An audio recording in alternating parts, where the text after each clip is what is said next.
नमस्कार दोस्तों, स्वागत है आपका हमारे YouTube चैनल करेंट नॉलेज में। तो दोस्तों, आज के इस जनरल नॉलेज की क्लास में हम बहुत ही बेहतरीन क्वेश्चन आपके लिए लेकर आए हैं।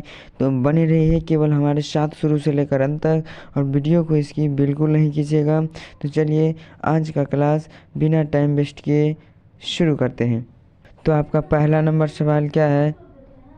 अंग्रेज़ों ने फूट डालो और शासन करो। अंग्रेज़ों ने फूट डालो और शासन करो की नीति कब अपनाई? आपका ऑप्शन ए में क्या है 1877 ईस्वी के बाद, ऑप्शन बी में क्या है 1833 ईस्वी के बाद, ऑप्शन सी में क्या है 1858 ईस्वी के बाद, और डी में क्या है 1799 ईस्वी के बाद। अंग्रेज़ों ने फूट डालो और शासन करो की नीति जो है 1858 के बाद अपनाया गया था। अंग्रेज़ों ने फूट डाला और शासन करो की नीति 1858 में 1858 ईस्वी के बाद अपनाई गई थी। आप इसे याद रखिएगा। अब चलिए बढ़ते हैं प्रश्न संख्या दूसरा की तरफ। तो आपका प्रश्न संख्या दूसरा में क्या है? एशियाई खेलों में स्वर्ण पदक प्राप्त करने वाली पहली भारतीय महिला कौन थी? आपका ऑप्शन ए में क्या है कमलजीत संधू, ऑप्शन बी में क्या है सुचेता कृपलानी, ऑप्शन सी में क्या है रजिया बेगम, और ऑप्शन डी में क्या है बिछेंद्री पाल। तो आपका सही जवाब क्या हो जाएगा? Option number A Kamaljeet Sandhu. एशियाई खेलों में स्वर्ण पदक प्राप्त करने वाली भारतीय महिला कौन थी? कमलजीत संधू। तो चलिए अब आपका अगला प्रश्न क्या है? तो आपका अगला प्रश्न क्या है? इंसान बिना किडनी के कितने दिनों तक जिंदा रह सकता है? जीवित रह सकता है इस इंसान बिना किडनी के कितने दिनों तक जिंदा रह सकता है? आपका ऑप्शन ए में क्या है 20 दिन तक, ऑप्शन बी में क्या है 30 दिन तक, ऑप्शन डी में क्या है 10 दिन तक, और ऑप्शन डी में क्या है 15 दिन तक। तो इसका सही जवाब क्या हो जाएगा? ऑप्शन नंबर डी 15 दिन तक। इंसान बिना किडनी का कितने दिन तक जिंदा रह सकता है? 15 दिन तक। तो चलिए अब आपका अगला प्रश्न क्या है? तो आपका अगला प्रश्न क्या है? अमरूद का सबसे अधिक उत्पादन भारत के किस राज्य में होता है? अमरूद का उत्पादन सबसे अधिक भारत के किस राज्य में होता है? आपका ऑप्शन ए में क्या है बिहार, ऑप्शन बी में क्या है यूपी यानी उत्तर प्रदेश, सी में क्या है कर्नाटक, और ऑप्शन डी में क्या है पंजाब। तो अमरूद का सबसे अधिक उत्पादन जो है बिहार के यूपी यानी कि उत्तर प्रदेश राज्य में किया जाता है, जहाँ की राजधानी कहाँ है? लखनऊ है। सीएम क्या है? योगी आदित्यनाथ। आप इसे याद रखिएगा। अमरूद का सबसे अधिक उत्पादन कहाँ होता है? यूपी में होता है। तो आपका अगला प्रश्न में क्या है?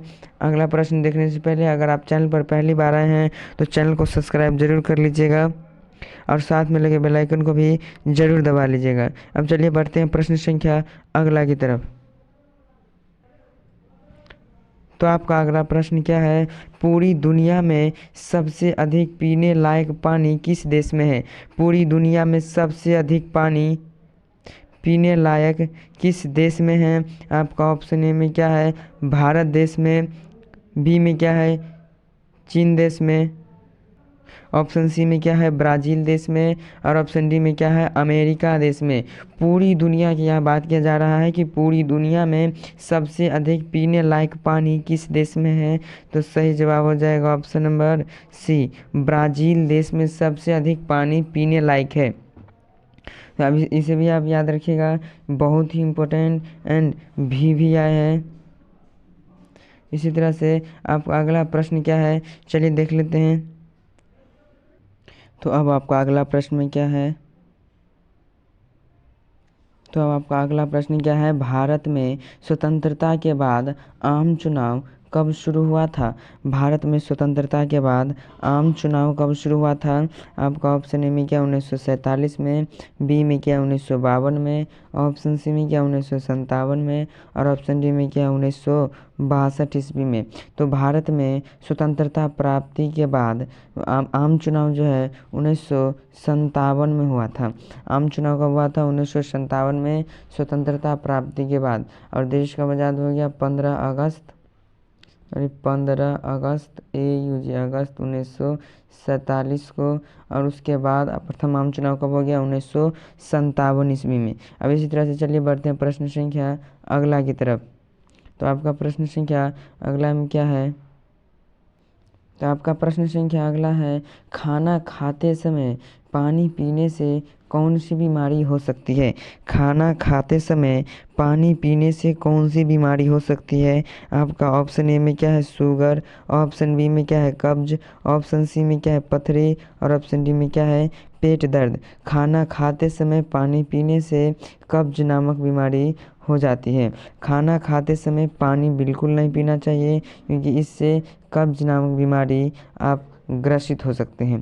तो इसी तरह से चलिए अब बढ़ते हैं प्रश्न संख्या अगला की तरफ। और अगर आप चैनल पर पहली बार आए हैं तो चैनल को सब्सक्राइब जरूर कर लीजिएगा और साथ में लगे बेल आइकन को भी जरूर प्रेस कर लीजिएगा, क्योंकि हमारे दी जाने वाले प्रत्येक दिन की नोटिफिकेशन आपको मिलती रहे। तो चलिए बढ़ते हैं प्रश्न संख्या अगला की तरफ। तो आपका प्रश्न संख्या अगला में क्या है? प्रश्न संख्या अगला है कि चांद की रोशनी को धरती पर पहुंचने में कितना समय लगता है? चांद की रोशनी को धरती पर पहुंचने में कितना समय लगता है? आपका ऑप्शन ए में क्या है?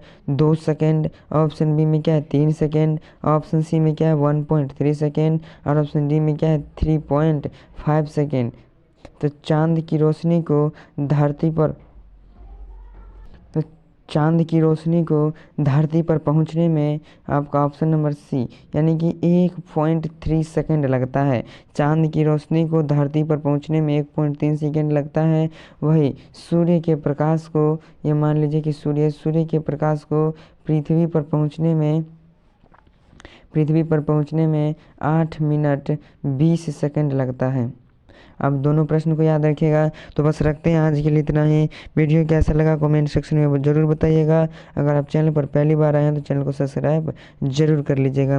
मिलते हैं इसी तरह की वीडियो लेकर अगले वीडियो में। तब तक के लिए जय हिंद, वंदे मातरम।